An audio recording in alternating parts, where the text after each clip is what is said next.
Selamat siang Ibu dan teman-teman. Perkenalkan, nama saya Yusuf Kafasutramer dari kelas 11K.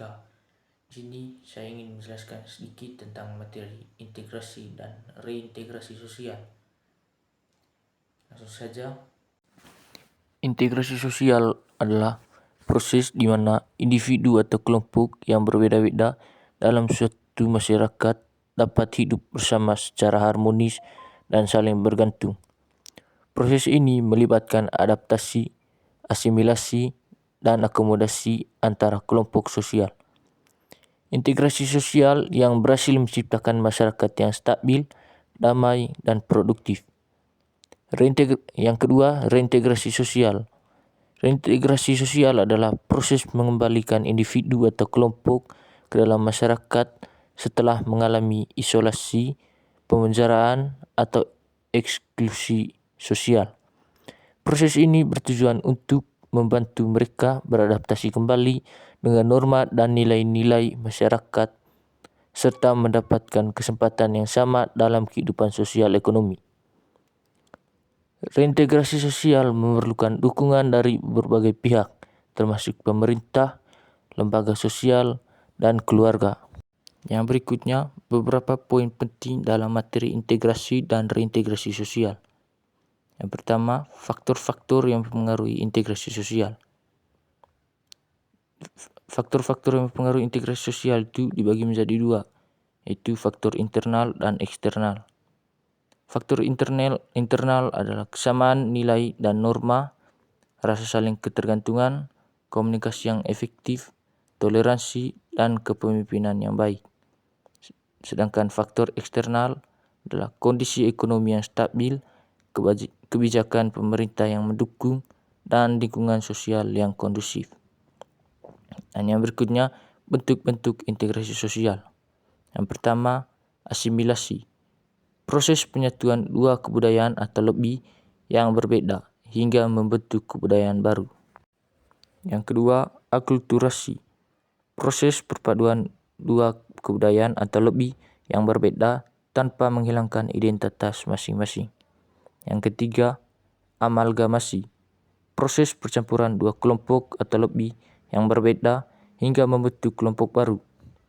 Yang keempat, integrasi nasional.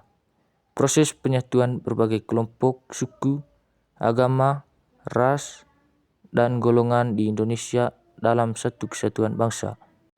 Yang berikutnya, hambatan integrasi sosial. Yang pertama, diskriminasi.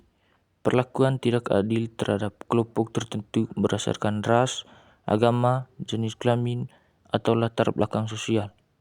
Yang kedua, konflik. Perselisihan atau pertentangan antara individu atau kelompok yang dapat menyebabkan kekerasan dan perpecahan. Yang ketiga, kesenjangan sosial. Perbedaan yang signifikan dalam hal kekayaan, pendidikan, dan akses terhadap sumber daya. Baik, yang berikutnya, reintegrasi sosial. Yang pertama, tujuan reintegrasi sosial. Yang pertama, mengembalikan individu ke masyarakat. Yang kedua, membantu individu beradaptasi dengan kehidupan masyarakat.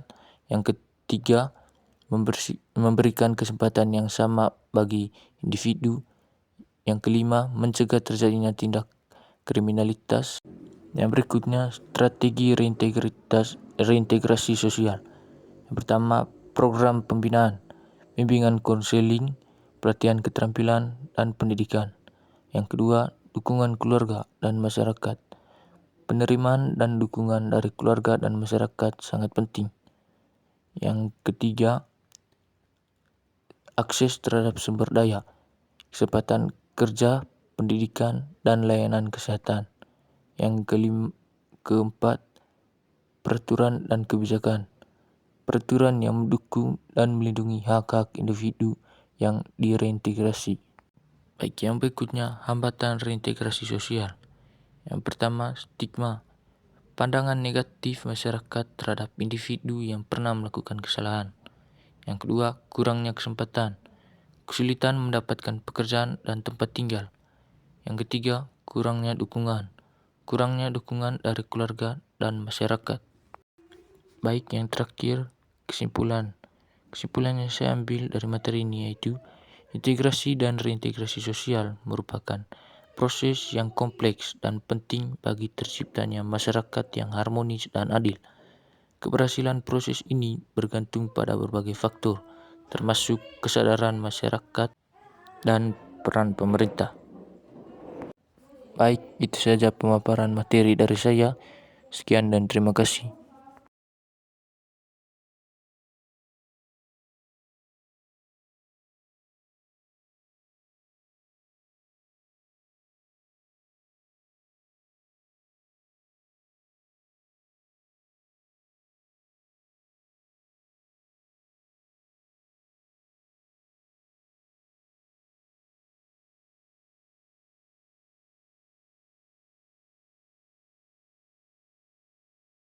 Baik, itu saja dari saya. Terima kasih.